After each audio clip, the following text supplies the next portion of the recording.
नमस्कार, मैं हूं आपके साथ दिव्या तिवारी और आप देख रहे हैं हमारा खास टॉक शो डायबिटीज पर चर्चा। आज हम सभी के जीने के तौर तरीकों में एक बड़ा बदलाव आ रहा है। हमारी आधुनिक लाइफस्टाइल और दिनों दिन बढ़ता तनाव डायबिटीज के खतरे को तेजी से बढ़ा रहा है। बात करें अगर विश्व के आंकड़ों की, तो हिंदुस्तान में डायबिटीज के सबसे ज्यादा मरीज हैं और यही सबसे बड़ा फैक्टर है जो कि भारत को दुनिया की डायबिटिक कैपिटल बनाता है। आज लोगों के बीच डायबिटीज और इसकी वजह से होने वाले साइड इफेक्ट्स के बारे में जागरूकता जरूरी है और इसीलिए हम आपके लिए लेकर आए हैं खास टॉक शो डायबिटीज पर चर्चा।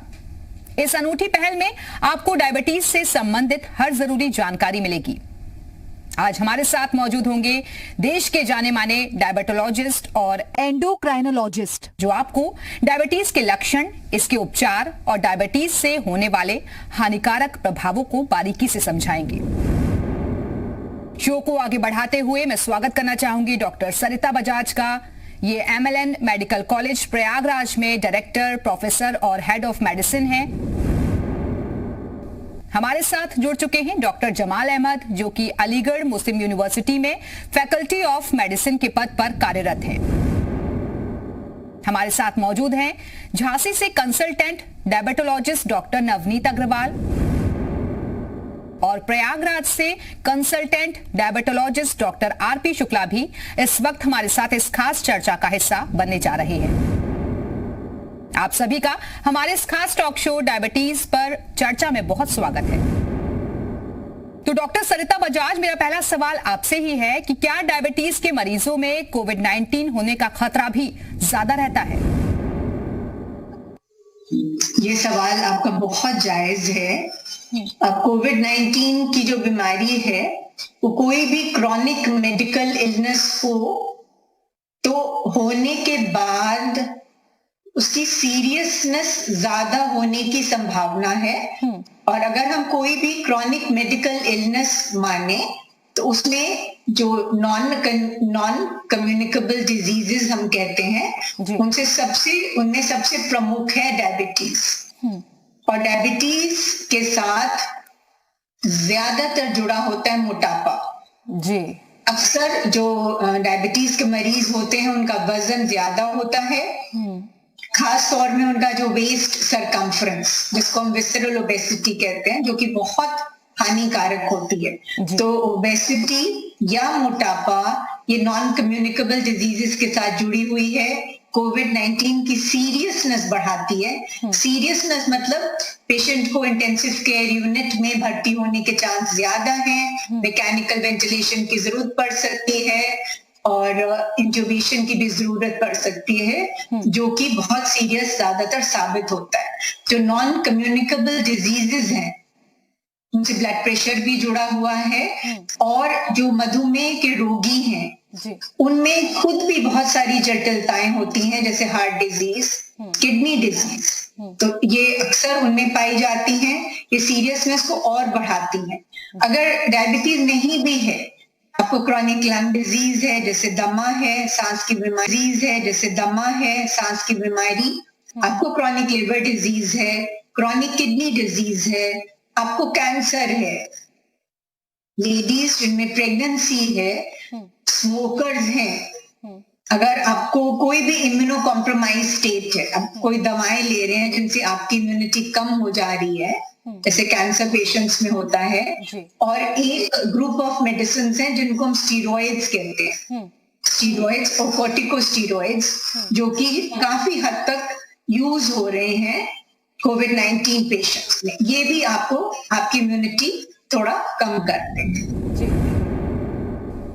और डॉक्टर जमाल अहमद, अब मैं आपके पास आना चाहूंगी कि डायबिटीज से पीड़ित रोगी को कोरोना वायरस से बचाव के लिए क्या उपाय करने चाहिए?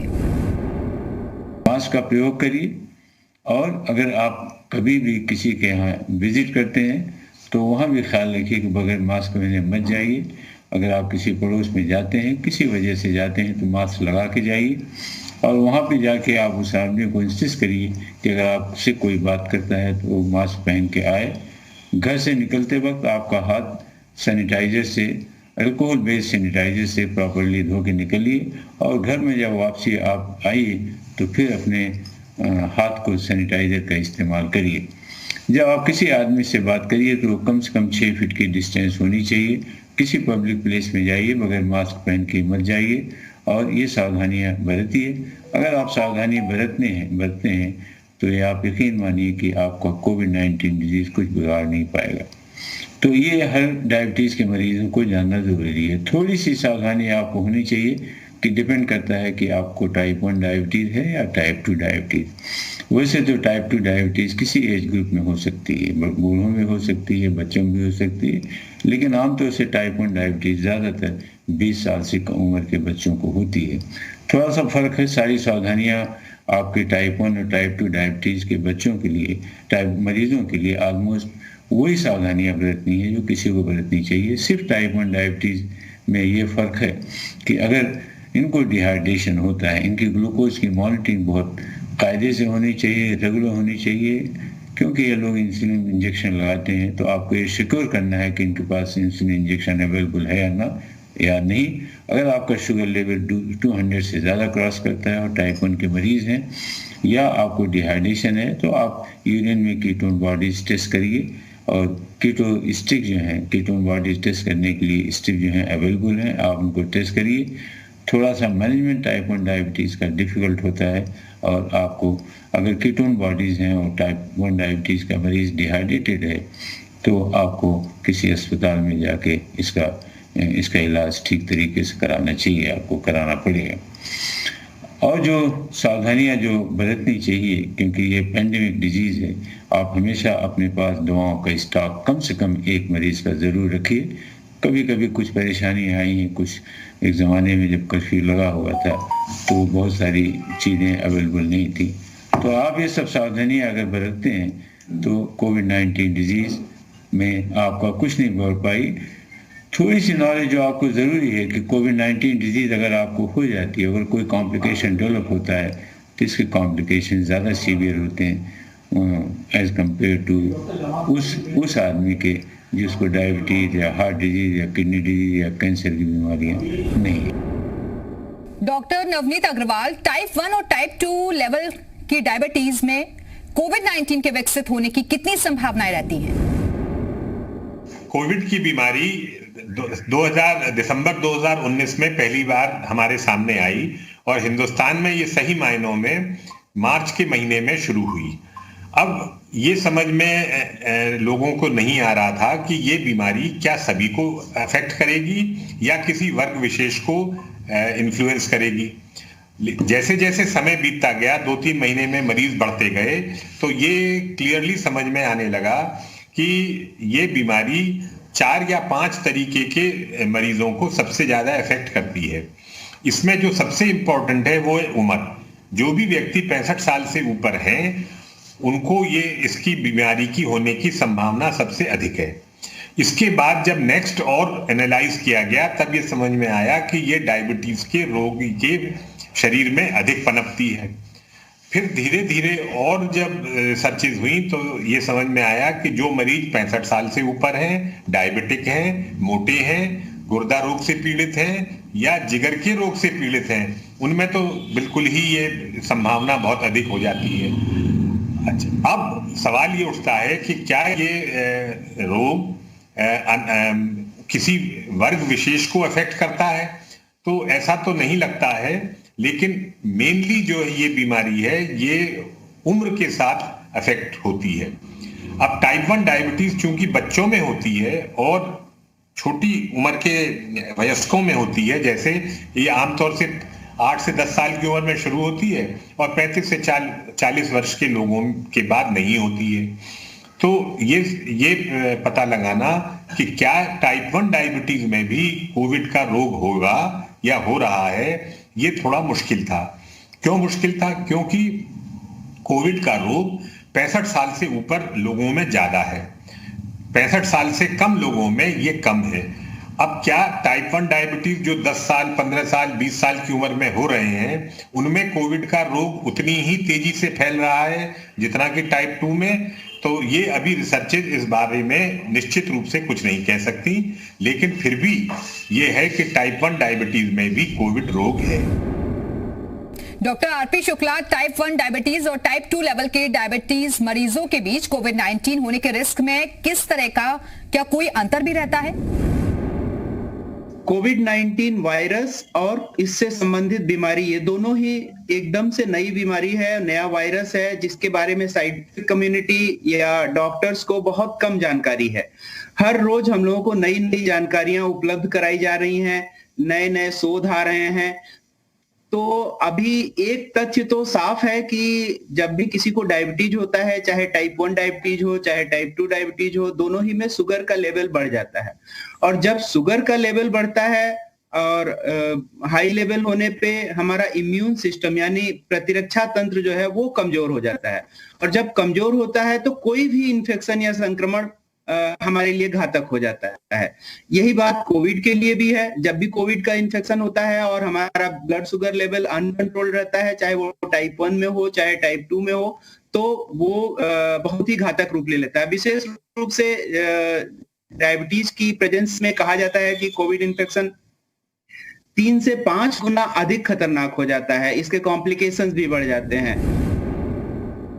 डॉक्टर सरिता बजाज, अगर कोई व्यक्ति 50 साल से ज्यादा की उम्र का है और डायबिटीज से पीड़ित है तो उसे किस तरह की सावधानियां और कदम उठाने चाहिए? 50 साल से अधिक कोई भी व्यक्ति हो, चाहे वो मधुमेही हो चाहे ना हो, हम चाहेंगे कि मधुमेह उसको ना हो, तो हम पहले से ही 50 साल जब तक आप कह रही हैं तब तक हम सब कम से कम सोचें कि आधी, बहुत अच्छा सोचेंगे तो 100 साल देंगे तो आधी उम्र तो पार हो ही चुकी है ना। तो ये जो सीड्स हैं, seeds should be sown at the earliest. आजकल जो हम बात करते हो तो इंट्रायूटराइन से शुरू होते हैं। 50 साल उस मामले में काफी टाइम निकल चुका है। तब भी देर आए दुरुस्त आए जो कहते हैं। 50 साल में भी चलेगा अगर आप तब भी मानने को तैयार हो जाएंगे कि हमें कुछ तो टेस्ट हमें रेगुलरली कराते रहना चाहिए। हम ये मान के चल रहे हैं आप बिल्कुल फिट हैं, 50 साल की उम्र में है, आपका वजन सबसे ज्यादा जो इम्पोर्टेंट चीज है, अगर हम 50 साल में उतना ही वजन मेंटेन करें जो हमारा 25 साल में था, तो देखिए फिर हम काफी हद तक आगे और 50 साल हम मान के चले हम स्वस्थ रहने की रहेंगे। जी, बहुत अच्छा चांस है कि हम स्वस्थ ही रहेंगे। तो सबसे पहले अपना वजन नॉर्मल रखें, जिसको हम आइडियल बॉडी वेट कहते हैं। 50 साल के बाद तो साल में एक बार आपको कुछ चेकअप रेगुलरली कराने। जब भी आप डॉक्टर के पास जाएं तो आजकल तो हर के पास एक ग्लूकोमीटर तो रहता ही है, ब्लड शुगर चेक करा लीजिए या करा के ले जाइए। ब्लड प्रेशर, अब तो सब चीज घर पे संभव है, तो अपना ग्लूकोमीटर रखिए, अपना स्फिग्मोमैनोमीटर या ब्लड प्रेशर जो मॉनिटर है वो घर पे रखिए। तो ब्लड प्रेशर, शुगर, कोलेस्ट्रॉल, ये रेगुलर चेकअप होते रहना चाहिए। और इनमें से सबसे चीप और सबसे इजीली एक्सेसिबल तो वेइंग मशीन है। अगर वो होगी तो आप अपना वेट भी मेंटेन करेंगे।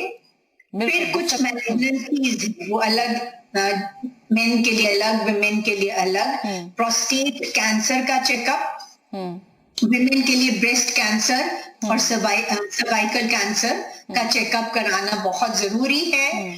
इम्यूनाइजेशन, समहाउ जैसे हम इम्यूनाइजेशन, अरे नहीं बच्चे को तो वैक्सीन लगती है, अडल्ट्स को नहीं लगती है। अभी तो हम वैक्सीन के लिए इतने उत्सुक हैं, इतनी बेसब्री से इंतजार कर रहे हैं। वैक्सीनेशन भी बहुत जरूरी है। स्मोक करते हैं तो कोशिश करें कि उसको बिल्कुल बंद कर सकें। डॉक्टर जमाल अहमद, क्या डायबिटीज के पेशेंट्स में ओरल हाइपोग्लाइसेमिक एजेंट को कोविड-19 के संक्रमण का वक्त बदलना चाहिए? अगर कोई टाइप 2 डायबिटीज के मरीजी में हम लोग ओरल हाइपोग्लाइसेमिक ड्रग या गोलियों का इस्तेमाल कर सकते हैं। आप उसको इस तरीके से बोलिए। कुछ दवाएं हैं, जैसे आजकल बहुत ही कॉमनली प्रेस्क्राइब ड्रग है SGLT इनहिबिटर, अलग अलग नाम से लाती है। अगर किसी को कोविड-19 डिजीज है तो SGLT इनहिबिटर जो ओरल दवा है इसको बंद कर देना चाहिए। कोई आदमी अगर मेटफॉर्मिन ले रहा है, उसको कोविड-19 डिजीज है, तो उसको डिहाइड्रेशन के चांसेस ज़्यादा होते हैं, तो मेटफॉर्मिन का सेवन नहीं करना चाहिए। अगर आपको टाइप 2 डायबिटीज़ के मरीज़ हैं और आपको माइल्ड सिम्टम है जिनका मैंने आपको उल्लेख दिया है, तो तो अगर आप सल्फोनाइल यूरियाज ले रहे हैं तो कोई long acting sulfonyl urea small dose में आप इस्तेमाल कर सकते हैं। अदरवाइज अगर आपको टाइप 2 डायबिटीज़ है, कोविड-19 डिजीज़ है, सीरियस डिजीज़ है, तो सिर्फ इसका ट्रीटमेंट जो है डायबिटीज़ कंट्रोल करने के लिए इंसुलिन ही होता है और इंसुलिन से ही डायबिटीज़ कंट्रोल करना चाहिए। और जब आपको छुटकारा मिल जाए और आप रिकवरी फेज में, बाद में आप इंसुलिन को चेंज करके दोबारा ओरल हाइपोग्लाइसेमिक ड्रग पे आ सकते हैं। डॉक्टर नवनीत अग्रवाल, क्योंकि HbA1c जैसे लेबोरेटरी टेस्ट मौजूदा वक्त में नहीं किए जा सकते, तो ऐसे में अगर मरीज के घर पर ग्लूकोज मॉनिटर है तो वो अपने लिए इसका बेहतर ढंग से उपयोग कैसे कर सकते हैं? जो मरीज पीड़ित है कोविड रोग से, जाहिर सी बात है कि वो बार बार ब्लड का सैंपल देने कहीं भी किसी लेबोरेटरी में तो जा नहीं सकते, और न कोई आदमी उनका सैंपल रोजाना लेने के लिए उनके घर पे आ सकता है। तो ऐसे में हम इन सब मरीजों को एक ग्लूकोमीटर देते हैं। ग्लूकोमीटर वो मशीन है जो खून में उस समय की शक्कर की मात्रा की जानकारी देती है। तो ये अत्यंत आवश्यक है कि हर डायबिटिक, चाहे वो पहले से रहा हो, चाहे वो कोविड के दौरान डायबिटिक हो गया हो, उसके पास एक ग्लूकोमीटर होना चाहिए और उसको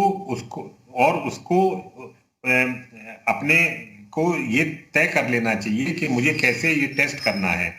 आमतौर से हम 2 बार, 3 बार या 4 बार एक दिन में टेस्ट कराते हैं। सबसे पहले खाली पेट, फिर खाने के ब्रेकफास्ट के 2 घंटे बाद, फिर लंच के दोपहर के भोजन के 2 घंटे बाद, और रात के अगर संभव है तो 2 घंटे बाद। इसके अलावा अगर उसको कोई भी खून में शक्कर की कमी के लक्षण नजर आते हैं तो उसको वो टेस्ट करना चाहिए। और टेस्ट करने के उपरांत कुछ अब ऐसी मशीनें आ गई हैं जो कंप्यूटर के द्वारा सीधे जो डॉक्टर बाहर बैठे हैं उनको जानकारी दे देते हैं, जिससे नर्स आकर उनको अगर इंसुलिन की जरूरत है तो इंसुलिन लगा देती है, और अगर गोली की आवश्यकता है तो उनको अगली डोज गोली की भी दे देती है। तो ये ग्लूकोमीटर अत्यंत आवश्यक है और ये बहुत ही रीजनेबल प्राइस में हर जगह उपलब्ध है। हर छोटे बड़े शहर में अब तो ग्लूकोमीटर आ गए हैं, और मुझे नहीं लगता कि आज के दिन कोई ऐसा MBBS डॉक्टर होगा जो ग्लूकोमीटर नहीं रखता होगा।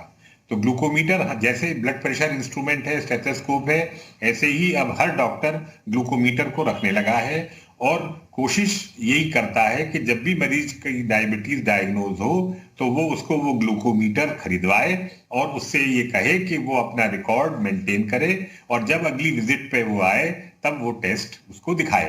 तो यही हाल कोविड का भी है कि जब तक मरीज कोविड से पीड़ित है, क्योंकि ब्लड शुगर ऊपर नीचे बहुत होती है, इसलिए वो दिन में 3 बार या 4 बार एडवाइस किया जाता है कि वो कोविड को टेस्ट कर, वो शुगर को टेस्ट करे जब तक कोविड है, और उसके बाद जैसी जरूरत हो उस हिसाब से टेस्ट करें। डॉक्टर आरपी शुक्ला, मैं आपसे जानना चाहूंगी कि क्या डायबिटीज के पेशेंट्स बाहर का खाना खा सकते हैं, और डाइट को लेकर मरीजों को और किस तरह के प्रिकॉशंस रखने जरूरी है? जहां तक खान पान की बात है, सारे चिकित्सक, सारी वैज्ञानिक कम्युनिटी में ये एक मत है कि जहां तक संभव हो हमें घर का खाना खाना चाहिए।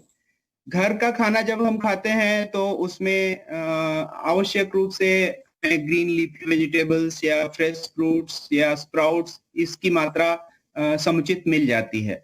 और ये ऐसी चीजें हैं जिनसे कहा जाता है कि एंटीऑक्सीडेंट्स मिलते हैं और ये इम्यून को भी बूस्ट करते हैं, साथ में इनका ग्लाइसेमिक इंडेक्स बहुत हाई नहीं होता है। जबकि हम अगर होटल से या बाहर से खाना मंगवाते हैं तो ऐसी स्थिति में एक तो मल्टीपल हैंडलिंग हो रही है, बहुत सारे हाथों से वो गुजरते हुए खाना हमारे तक पहुंच रहा है। तो पहला पॉइंट ये है कि उसमें इन्फेक्शन के चांसेस बढ़ जाते हैं। जितने हाथों से गुजरेगा उतना ही चांसेस ऑफ इन्फेक्शन ज्यादा होगा। दूसरी बात यह है कि जो भी होटल का खाना होता है, देखा गया है कि उसमें घी तेल की चीजें ज्यादा होती हैं, मसाले ज्यादा होते हैं, बहुत ही कैलोरी रिच होता है, और बहुत बार हम लोग जंक फूड का प्रयोग करते हैं। तो जब भी हम जंक फूड का प्रयोग करते हैं तो उसमें एंटीऑक्सीडेंट्स तो होते नहीं है, ऐसे में जो भी होटल से मंगवाए हुए खाने होते हैं, और ये भी कोई गारंटी नहीं कि वो नए ताजे हों, वो पुराने भी हो सकते हैं, 2-4 दिन के बनाए हुए भी हो सकते हैं, वो प्रोसेस करके हमारे पास आ जाए। तो ऐसे में जो पुराना खाना होगा, प्रोसेस्ड फूड होगा, हाई कैलोरी का होगा, हाई ग्लाइसीमिक इंडेक्स का होगा, तो चांसेस है कि वो हमारा ग्लाइसीमिक कंट्रोल भी गड़बड़ करे, साथ में हमारे इम्यून सिस्टम को भी निश्चित रूप से कुछ न कुछ हद तक वो प्रभावित करता ही करता है। तो हम अपने सारे मरीजों को, सारे कॉन्टैक्ट्स को और कोविड से रिलेटेड जो भी प्रभावित लोग हैं, सबको हम ये सलाह देते हैं कि जहां तक संभव हो आप घर के बनाए हुए खाने का प्रयोग करें, और अधिक से अधिक मात्रा में ताजी हरी सब्जियां, ताजे फल, स्प्राउट्स, अंकुरित चने, अंकुरित मूंग, इन सब चीजों का प्रयोग करें। ये हमारे इम्यून सिस्टम को भी बूस्ट करते हैं, इनका ग्लाइसेमिक इंडेक्स भी कम होता है, तो हमारे शुगर के कंट्रोल को भी ये प्रभावित नहीं करते हैं, और हम इस तरह के भोजन लेकर स्वस्थ रह सकते हैं और संक्रमण से भी बच सकते हैं। तो हमारे इस खास टॉक शो से जुड़ने के लिए आप सभी मेहमानों का बहुत बहुत शुक्रिया। हमें आशा है कि हमारे सभी दर्शक अपनी डायबिटीज को कंट्रोल करने के लिए डॉक्टर्स के दिए गए सुझावों पर गौर करेंगे और उनका पालन करेंगे। डायबिटीज से जुड़ी और ज्यादा जानकारी के लिए आप हमसे फेसबुक के जरिए भी जुड़ सकते हैं। डायबिटीज पर चर्चा के हमारे फेसबुक पेज हमसे जुड़ना ना भूलें। तो आज के हमारे इस खास शो में बस इतना ही। आप बने रहिएगा हमारे साथ। नमस्कार।